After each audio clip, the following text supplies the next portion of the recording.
What's going on, guys? Aarava here, and welcome to a reaction video to the 2017 Monaco Grand Prix. This is not going to be an actual official podcast per se, but it's going to be under the heading of the Pitlane podcast. But it's kind of an offbeat reaction video, as Callum and Tom are not available for this one. But also at the same time, being Monaco, I don't feel it was enough, of a action-packed race to warrant to faff around getting other people in to try and get like a a full podcast done. So I'm just going to be giving my reactions to the Monaco Grand Prix, keeping it as short and sweet as I can, and more importantly, I want to know your reaction to the Grand Prix. I know Twitter was quite awash with the different kind of opinions about certain things that happened in that Grand Prix, so let's go through it. But warning, if you haven't seen the results yet, I'm going to say it right now. So the Monaco Grand Prix for 2017, Sebastian Vettel has come home for a 1-2 for Ferrari, with Raikkonen in second place, and then Daniel Ricciardo rounds out the podium for the top three. So I'm going to talk about the top three for a second, then we'll kind of go down the race order and talk about each driver's race,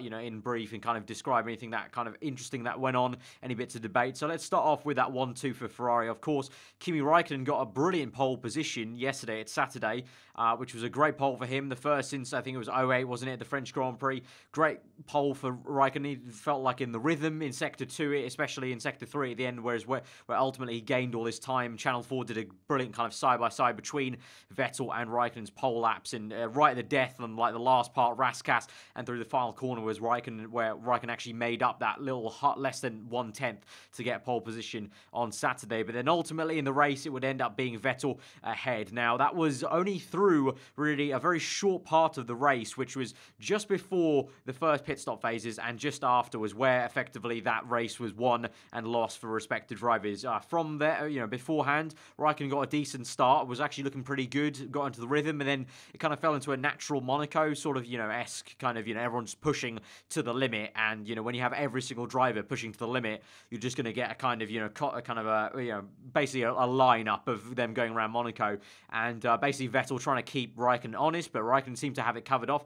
Then Ferrari went for an earlier pit stop with Raikkonen, not too much earlier. I think it was 3 or 4 laps in the end of it. I think 4 laps or something like that earlier than what eventually Vettel would pit. So it was the undercut at the time. At the same time, that was also when Verstappen came in as well. So both Verstappen, who finished in 5th, by the way, made an undercut pit stop. Him and Verstappen, Raikkonen and Verstappen. So they came in, no dramas really. And even, the Red Bull guys on the radio seemed to hurry Max up in terms of coming to the pit. So it seemed like they were definitely going for the undercut, and they think they could have got the jump on Valtteri Bottas. So meanwhile, that's where the cameras were focused on Verstappen. And so, I'll kind of talk about Verstappen now briefly because it kind of helps explain what happened with Raikkonen and Vettel. So Verstappen came out, and obviously he was going to push as hard as they can. Immediately on like the next lap or so, I think it was, Bottas comes in. So obviously Mercedes have to cover off Verstappen and Red Bull were hoping to jump Bottas. They came out very, very close, but, Bottas came comfortably just about ahead of Verstappen. He was still very, very close. By the time they go through turn 1 up the hill, Verstappen was basically staring at the back of Bottas' gearbox right there. So it was pretty damn close. You could see Verstappen did gain some time. But at the same time, interestingly enough, Ricciardo was going fast and Vettel was going fast. And then that's when it kind of started to be a bit panicky for anyone who was supporting Raikkonen, and just generally for the commentators kind of realizing what was actually happening here was the actual fact was the undercut didn't seem to be the way to go. The overcut was so much better, because for some reason, even the commentators, seemingly the strategists, didn't even realize this would happen, but there would be this kind of second bite of the cherry for these tires. And when Vettel and Ricciardo, were given basically, obviously they're going to be pushing in for their own laps. The teams can turn up a switch basically, turn up the wick on the engines and everything, and basically go, just push, flat out, go for it. And the tires, they're quite a few laps old by then, but obviously being Monaco, it's a not very abrasive circuit, and obviously we know how hard the Pirelli tires are this year in general. They had a second bite of the cherry to them. They had a second new life, and Ricciardo, first of all, was the one who set 2 fast laps of the Grand Prix. And then I want to say, I think, like the next lap, for the next 2 laps, then Vettel will be the one to set fast laps of the Grand Prix. So both of them kind of trading purple sector times and lap times there, and really just hammering in those ultra softs. And then it kind of started to click that yeah, the overcut's going to work here. So, you know, as you can expect, Vettel came in, Ricciardo came in. Vettel came out ahead of Kimi. It was a little bit, the gap was a little bit more, I want to say, than the Verstappen to Bottas gap, but it was still fairly, very close, enough so that I imagine, I mean, we didn't get any radio snippets, but I imagine in the cockpit, Raikkonen was probably kind of, you know, on the radio, like, how the hell has that happened? He's just got ahead of me, like, you know, we're leading this Grand Prix. And then more surprisingly, because more people put focus on Vettel perhaps, but I think more impressively is Ricciardo jumped 2 people there. He jumped Bottas and Verstappen.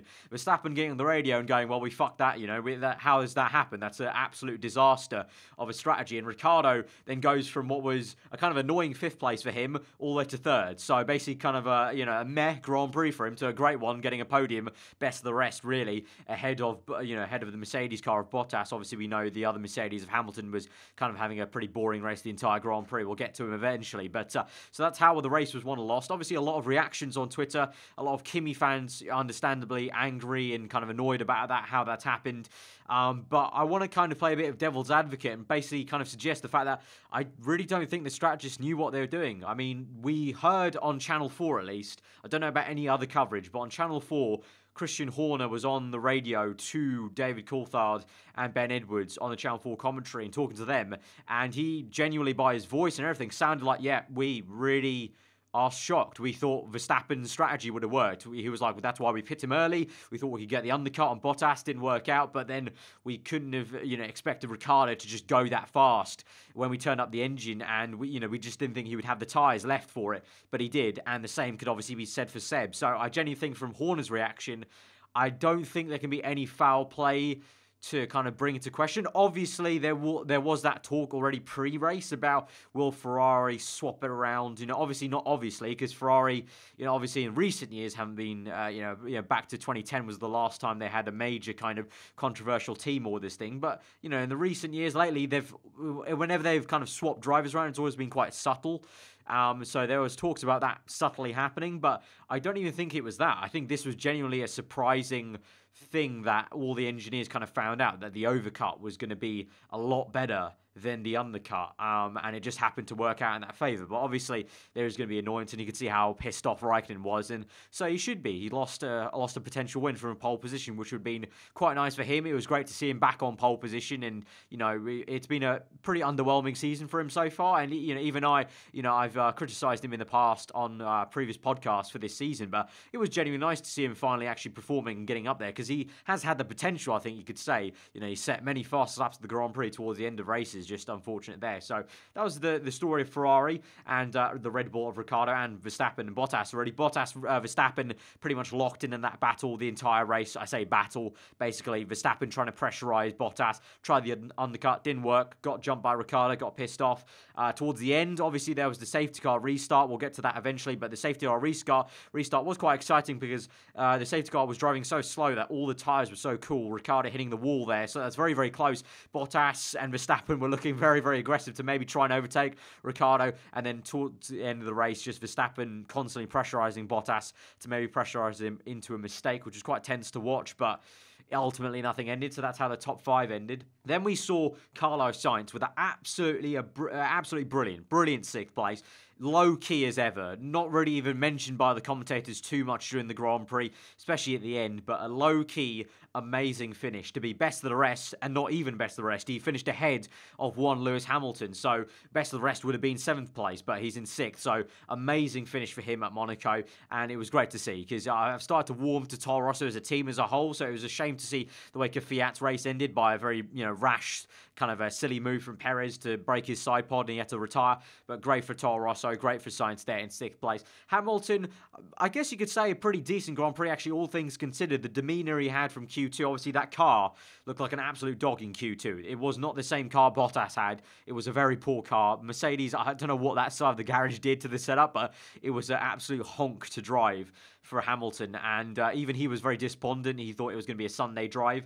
And so I think he can be satisfied with 7th. He even said on the radio that, you know, it's not over. These are decent points at the end to his team about the season ahead. So I think even he knows that this is probably the best case damage scenario they could have done. So 7th place, I think it's a decent finish for Hamilton all in all, but a quite quiet race for him, obviously, as we would have expected after a pretty piss-poor qualifying. Romain Grosjean comes home in 8th place, Massa 9th, and Magnussen 10th. Great stuff for Magnussen to come back into 10th, actually, because he was running ahead of Grosjean and Massa, and he had to make a second pit stop in the Grand Prix, which is, I know, annoyed Fizzy fan on Twitter quite a lot. Obviously, a huge Kevin Magnussen fan, and any Magnussen fans out there, obviously, would have been a little bit annoyed. So great for Magnussen to come back into 10th. Grosjean, he's been struggling with brakes again this weekend. It didn't look very happy in qualifying at some stages, so good for him to recover back to 8th place. And generally, obviously, Haas and I guess one car of Williams will be happy to be in the points and not see a Force India ahead of them. Both Force Indias first time not in the points. Obviously, Force India this time round, it's been a great first 5 races, but finally sort of a track where they can't use the Mercedes power to their advantage, and maybe it's kind of showing that maybe their chassis is not totally as good as some other cars around them, but obviously what they do on the setup-wise at other circuits with the Mercedes power, lower drag perhaps, kind of offsets that and gets them into better positions. So annoying Grand Prix for both Force India, especially Perez, who came in after front wing damage, so he was quite annoyed on the radio saying, you guys have called me in already for safety, so let me just, race. And then immediately after that, he goes and crashes into Kvyat, which was a bit of a silly move. Frustrating afternoon for Perez. And Ocon, very, very quiet. Obviously, he had a crash in FP3, just got out in time for quali. I imagine his setup wasn't perfect, so for him to just finish the Grand Prix in 12th his first time around Monaco in the F1 car, I guess is all right. And Jodian Palmer comes in 11th place, which was very surprising. Nearly points for him. Obviously, beats his teammate for the first time because Hulkenberg had a gearbox failure, which kind of saw his car smoking and he had to park it up at Portier. So, yeah, I mean, not too much to say. He had a very quiet race for Palmer as well. But that was the top 10. And as I said, for Williams, they weren't looking too great. So I think Felipe's got to be happy with that as well, because Felipe was very, I would say he was very kind of half and half about whether his race would go well on the grid when he was talking to DC. Probably just saying, it's Monaco, classic Monaco, so I don't know what we can do. But I reckon he would be happy with points because Williams have never gone well there. Bottas, who scored his first points ever in Monaco, was never in the points with Williams, just showing that kind of how much Williams suffer with a not very good car in aero-wise. They're always looking to exploit low drag, whereas, Monaco, obviously, the complete opposite. So I think they can't be too despondent. Then let's look at the non-finishes, which is where a lot of the kind of towards the end race excitement came from. So we had Lance Stroll retired. I'm not even going to comment on that. He retired I think it was a car failure or something like that. But even before then, he was said on radio, "Please help me" on the radio, which was kind of embarrassing.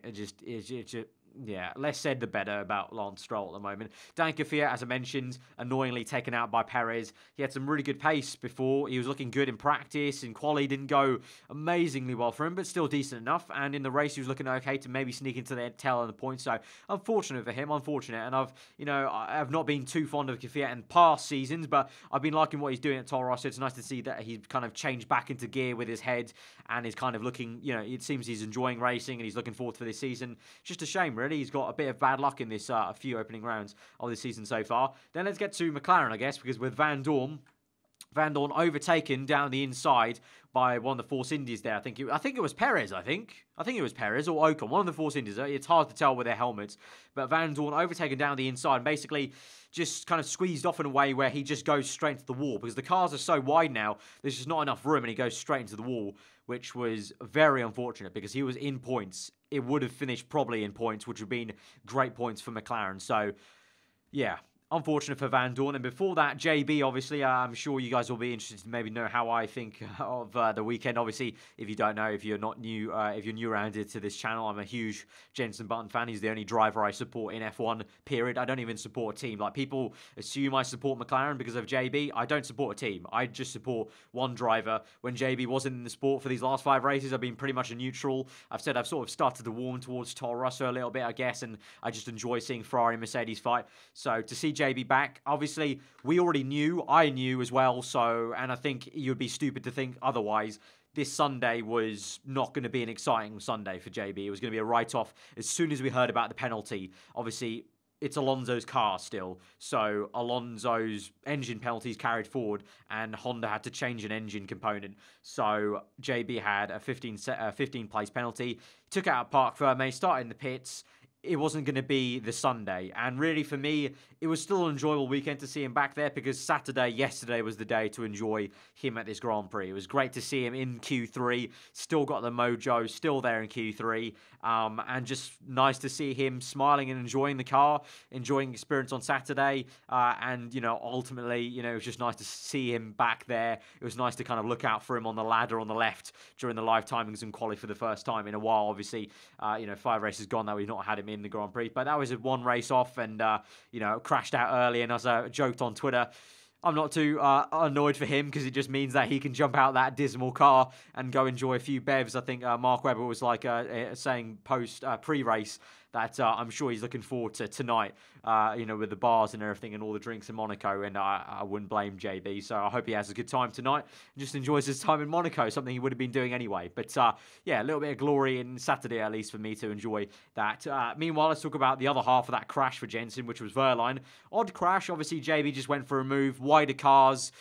Yeah, it was not the best move to go for, but it didn't really matter to me. I'm not too fussed about it, but it was good to see Wehrlein wasn't harmed. It was a very weird crash for Wehrlein. It looked spectacular on the kind of, once it had happened, like you saw the car sideways onto the wall, and it looked like something crazy happened. In the end, it was a very slow kind of momentum of the car turning. Thankfully, Pascal was straight on the radio, actually, to say he was fine. So, actually, there was no worries, really. I guess, it depends on the person you are, but there's a lot of people who are concerned straight away. But as soon as Pascal was on the radio, it was kind of like, he's fine. He just wants to get out of the car. He even kind of joked, like, can I just get out now? Can the marshals, come over now? I'm kind of stuck here, sideways on, into the wall. So he was fine. Maybe a little bit shaken up, obviously. We'll see if that did anything to his neck. Hopefully not. But he seemed pretty okay and good spirits afterwards. Jumped straight out, and then, we saw him walk back to the paddocks. But unfortunate of him, but, really Sauber having a very dismal Grand Prix. The other half, Ericsson crashed under the safety car. He was overtaking the safety car and crashed to the same place Van Dorn did. But the difference was Van Dorn was racing under green flags, and Ericsson was just passing the safety car. So, yeah, very embarrassing crash for Ericsson. And then, obviously, I mentioned Hulkenberg with that gearbox failure. So, that was the Monaco Grand Prix. Let me know what you thought in the comments below about any of that stuff I've just talked about. If you're around here, then do get subscribed for weekly Formula 1 content. We usually do a weekly podcast around F1 with myself and 2 other people. Obviously, as I mentioned, that Cal and Tom weren't around. Callum's at work, Tom's at work. And also, being Monaco, I just didn't think there was, even with the kind of Ferrari stuff and the crashes at the end, I didn't think there was enough action to really warrant me, trying to hassle 2 other people in the F1 community to try and come on with me, the podcast. Also, it just means I can get the video out a little bit earlier to get your responses straight away in the heat of the moment. So do let me know, any Kimi fans or Ferrari fans, let me know what you think about that. Red Bull fans, what do you think about that? What happened with Verstappen, Ricciardo, a bit of karma for Ricciardo, perhaps. I think genuinely, along with the Ferrari case, I go back to Horner's point. The fact Horner sounded genuinely surprised and being like, no, we thought Verstappen was going to get the undercut, and Ricciardo just had pace that we didn't think he had in the tyres left, and I think it was the same for Vettel. But obviously people are going to have different opinions, and obviously the fact that you might support the other driver getting screwed over is going to be a big factor. Obviously, I know myself, if JB was in that position, I'd be annoyed as well. So you're welcome to it. So let me know in the comments below about any of that. But that was I think classic Monaco, not thrilling, but it's Monaco nonetheless. I always enjoy watching Monaco, and for me anyway, just countering that argument, it's the same argument that comes up every single year, but year in year, I'll keep on saying that we still have to have Monaco, because for me, I don't focus on Sunday. I think a lot of people go into Monaco with the wrong mindset of, focusing on Sunday too much. For me, Saturday's the day to enjoy Monaco. I look at Saturday as the main event of the weekend. Qualifying at Monaco, there's nothing better than it. Monaco qualifying tops any qualifying ever, just because of the speed, the cars, the commitment of those guys. And that's why I always go into Monaco having no, Sunday's not the day I'm focusing on. Saturday's the one I'm looking forward to. So that's why I can kind of enjoy JB's comeback return, because Saturday wasn't much of a, it wasn't misery. JB got into Q3. It was nice to see him go around. Sunday, misery, but I never focus on Sunday for Monaco. It's never the one where I'm like, this is the kind of focused one for where all the excitement's going to be. It's a street circuit. It's tight and twisting. Wider cars this year. We already knew about dirty air. Did you really think it was going to be any other different to any other Monaco Grand Prix? No. I mean, the only difference was last year we had some rain. That's the only thing you can count on with Monaco. But there wasn't any rain. So Yeah, I mean, all in all, I enjoyed it as Monaco goes. I enjoy that race; it was pretty good, and nice to see a Ferrari 1-2. And it's going to be very interesting now. I'm very much looking forward to Mercedes' response. I want to see Mercedes come back. I want to see them punch back to Ferrari, just so we can get a bit of a closer championship. Obviously, Vettel now's got quite a good commanding lead now against Hamilton, and it'd be great to see what Hamilton now responds with, if he's going to come back fighting. If he comes back with a win straight away next race, that'll be amazing for the championship. It'll be such a kind of also just, pound for pound, punch for punch. I'm looking forward to it. But so far, this season's been very, very good. But yeah, as I said, enough of waffling on from me. If you enjoyed it, hit that like button. Again, let me know what you thought. If you're around here, do subscribe. I've been Aarava. Have a enjoy the rest of the day, and I'll see you guys next time.